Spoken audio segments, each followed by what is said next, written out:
It should be private.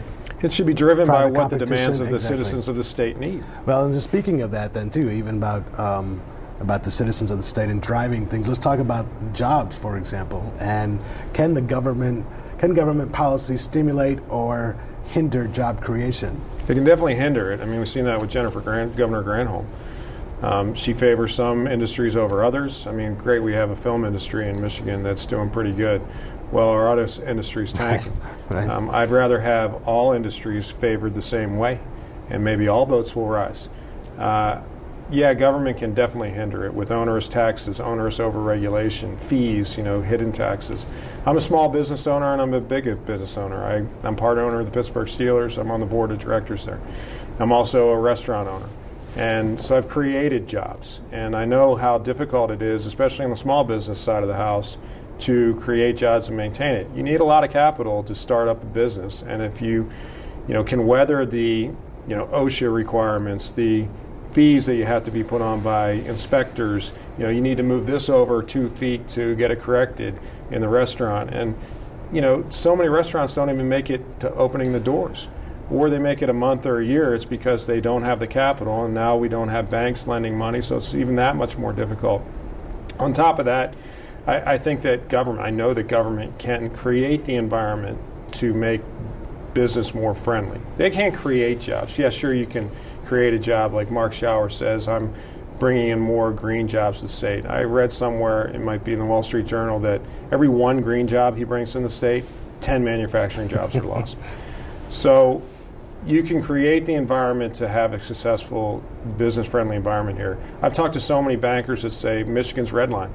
We don't even think about making loans there because it's so unfriendly in our state government. So what can the federal government do at this point in time, if anything, separate from the state government, to loosen up the flow of capital into Michigan, or to create an environment where, look at like cash for clunkers and now the cash for caulkers that are coming up, which, it seems in a short term to spark the economy in those little areas, but it certainly doesn't solve the big picture. Are there things that can be done in Washington that could help the whole job creation environment? Yeah, number one is you have this big beast out there called cap and trade, cap and tax. Mark Schauer voted for it, passed the House. We're waiting to see what happens in the Senate. Every business owner I talked to said they're waiting to see what happens with that, because you can't expand, create new jobs, move into the state, have an entrepreneurial spirit if there's this huge looming tax out there that you don't know how it's going to affect your business. Same with the immigration, reform that's potentially out there as well. This president, and Mark Schauer as his top lieutenant in the House, really has said he cares about jobs. But the first year and a half he spent in office, all he cares about is $1 trillion social entitlement program. While people are suffering here in Michigan with 15+% unemployment, in some parts of this district 20% unemployment. Yep. Real unemployment might be 25%. And what is he doing about that? They passed a cap and trade bill. They are talking about immigration. How are you making it favorable for businessmen and women to see the future, have stability, so they can plan their business models? They can't. Right. What so many business owners have told me is they're waiting for the 2010 election here in Michigan, and if it doesn't go the way that they think it should, then they're leaving the state. Wow. Just like a lot of businesses have. And I hope to be part of keeping them here, bringing new business here. Whoever the governor is, I hope it's a Republican governor. We should have a Republican Senate. We should have a more evenly divided state House.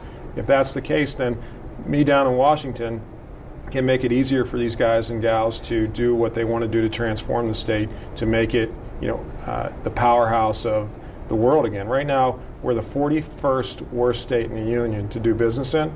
We used to be a top 20 state. Now we're bottom 10. That needs to change. One of the things that might have to change too then is it seems like our federal government is spending a lot of money. You think?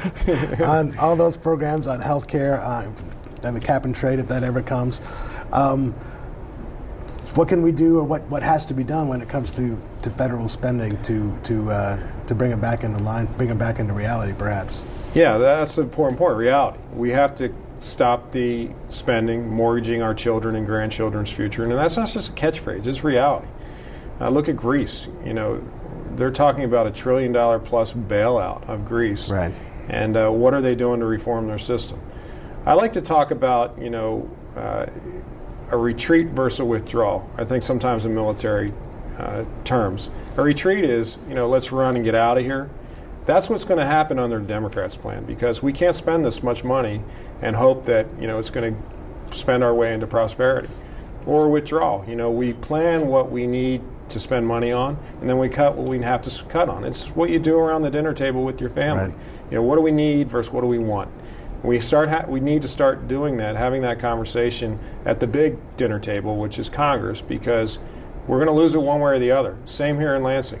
They plugged the budget last year with stimulus money. That money's not going to be there next year. I hope it's not, because that's my kids' money. Right. We talk about the federal government printing more money. China's buying it for the most part. China's not our friend. I'm very wary of China. If they decide to call our debt, we're in a lot of trouble. And they have a lot of our manufacturing base. They're starting to make some of our food. I'm very worried about that. Then President Obama says, well, don't worry, we have another buyer. We don't necessarily need China. You know who the other buyer is? I don't know. It's our Treasury Department. So we're printing money on one hand, we're buying it on the other hand. It's no way to run a business, let alone run our country. Well, then you mentioned China, segueing into the national security area. You have some experience in there, being on the front lines. What maybe has to change in the federal government? I look at what President Obama has done, and there's been some small mistakes, but overall I see his policy in Afghanistan seems to be an effective and good use of our military. Are there any major changes that have to be done in the national security area? Yes, there needs to be doses of reality brought into national security, who our enemy is. Instead of naming amorphous figures out there, you need to name who it is, and it's radical Islam right now. When the Detroit Christmas bomber comes from Nigeria, radical Islamists trying to blow up a plane, the only reason he doesn't blow it up is because he can't figure out how to light it off. It shows you that we would have a lot of blood in the streets, but for having bad operators there. Same with the recent New York Times Square incident. You had a bomb there that was potentially catastrophic, that the person, well thought out, didn't light it off. Those kind of people that squeak through or squirt through the system, we need to be very careful of. Again, another radical Islamist. The only people I see that are trying to blow up planes over America or blow up bombs in Times Square are radical Islamists, and I met them face to face in Iraq. When I processed hundreds of detainees in the Second Battle of Fallujah, they weren't all Iraqis. In fact, I'd say more of them were Al-Qaeda, Saudis, Sudanese, Egyptians, really? Syrians. All in Iraq? All in Iraq. They're to fight the infidel, us. They were there to get us out of that country. They were told by their imam that that was their duty as a Muslim to get us out of the country. And they would say, through translator, even if you get out of here, we're going to follow you where you go. It's what drives me crazy about the president saying we need to close down Guantanamo because it is a recruitment tool for Al-Qaeda. Baloney. Right. America is a recruitment tool for Al-Qaeda.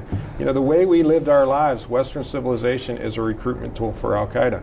If we move it to wherever they want to move it, Illinois, Stannis, Michigan, was a horrible idea, that will be a recruitment tool for Al-Qaeda. It's like saying we're provoking them to attack us. That's like saying that the Poles provoked Hitler to attack them. It's an insane way of thinking. They want to destroy America because that's what they believe is right. And so the president is saying, if you unclench your fist, I'll shake your hand. They have no way of thinking that unclenching their fist is an option. They believe they're right 100%. So why do they even need to talk to us?